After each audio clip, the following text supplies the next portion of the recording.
بسم اللہ الرحمن الرحیم۔ السلام علیکم۔ روزانہ واقعات سننے کے لیے اس چینل کو سبسکرائب کریں۔ بخاری شریف کی روایت ہے کہ 99 قتل کرنے والے نے سوچا کہ توبہ کر لوں۔ کسی ان پڑھ سے پوچھا کہ توبہ کرنا چاہتا ہوں، تو اس نے کہا آپ کی کوئی توبہ نہیں۔ اس نے کہا پھر 100 پورا کروں، تو اس کو بھی ختم کر دیا، تو 100 ہو گئے۔ پھر کسی عالم سے پوچھا کہ میری توبہ ہو سکتی ہے، تو انہوں نے کہا ہاں توبہ تو ہے، لیکن یہ جگہ چھوڑ کے کہیں نیک لوگوں کی صحبت میں چلے جاؤ۔ اس عالم نے کہا بیٹا بستی چھوڑ دو۔ اس نے کہا بخشش ہو جائے گی تو میں تیار ہوں۔ چل پڑے تو راستے میں موت آئی اور سفر تھوڑا طے ہوا تھا۔ اللہ تعالیٰ نے قیامت تک کے لیے نمونہ بنانا تھا، تو 2 فرشتے آ گئے، جنت کے بھی اور دوزخ کے بھی۔ دوزخ والا کہتا ہے یہ ہمارا ہے، اور جنت والا کہتا ہے یہ ہمارا ہے۔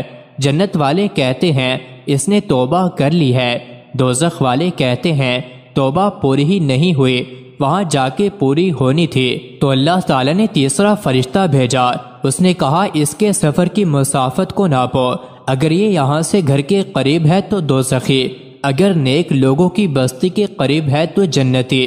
جب فاصلہ ناپنے لگے تو نیک لوگوں کی بستی کا فاصلہ زیادہ تھا اور اپنی بستی کا فاصلہ تھوڑا تھا، تو اللہ تعالیٰ کے گھر کی طرف والی زمین سے کہا پھیل جاؤ، اور بستی والی زمین سے کہا سکڑ جاؤ، تو وہ پھیلتی گئی اور یہ سکڑتی چلی گئی۔ سلیمان بن عبد الملک بڑا خوبصورت تھا۔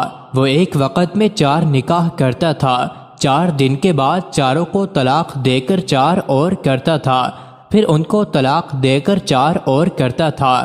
باندیاں الگ تھیں، لیکن 35 سال کی عمر میں مر گیا، 40 سال بھی پورے نہیں کیے۔ دنیا میں کتنی عیاشی کی، اس کے مقابلے عمر بن عبد العزیز ہیں، 41 سال ان کے بھی پورے نہیں ہوئے، لیکن اس نے اللہ کو راضی کرنا شروع کر دیا۔ اب دیکھیے کہ جب سلیمان کو قبر میں رکھنے لگے تو اس کا جسم ہلنے لگا، تو اس کے بیٹے ایوب نے کہا میرا باپ زندہ ہے۔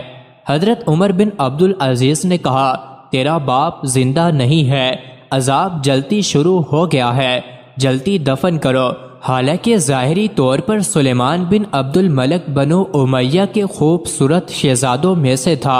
عمر بن عبد العزیز فرماتے ہیں کہ میں نے اس کو قبر میں اتارا اور چہرے سے کپڑے کو ہٹا کر دیکھا تو چہرہ قبلے سے ہٹ کر دوسری طرف پڑا تھا اور رنگ کالا سیاہ ہو گیا تھا۔ قبر کے کیڑوں نے جوں چھوڑا تو قبر کی گرمی نے ہڈیوں کو بھی گلا دیا، اس کی راکھ بنا دی۔